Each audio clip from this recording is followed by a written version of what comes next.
Hello everyone, today I'm going to continue the Daf Yomi weekly highlight of the things that occur in Masechet Ketubot, and today I'm going to concentrate on Daf Lamed, that's page number 30, within regards to the Gemara. So it says, the Rabbanim say that everything is from the hands of heaven except for the heat and the cold. And an interesting occurrence takes place in the Daf, where there's a great Roman Emperor Antoninus and Rabbi Yehudah Hanassi. They encounter each other as they are friends. They speak to each other constantly, and Antoninus requests from the great Rabbi Yehudah Hanassi for a Beracha. So the Beracha that Rabbi Yehudah Hanassi gives him is a Beracha to be protected from the cold.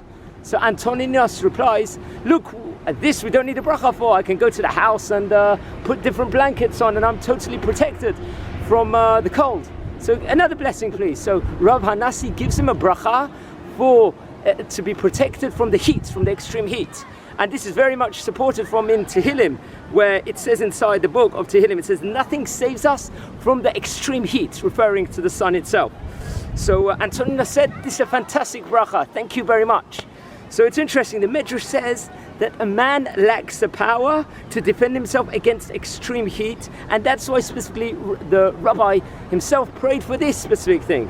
However, Tosfot says that there's a difference between protecting one's himself from heat from the house or from the road. If it's hot inside the house, back in the olden days, there was a stone floor or a basement, so that will protect the person. They won't feel the extreme sweat of the heat. However, from the actual outside, it's impossible virtually. And this very much was a great bracha for Antoninus, because he was out in the roads the whole time in war, and he needed a protection against the heat, because this was going to be potentially a big stumbling block in war, because it's going to be virtually impossible.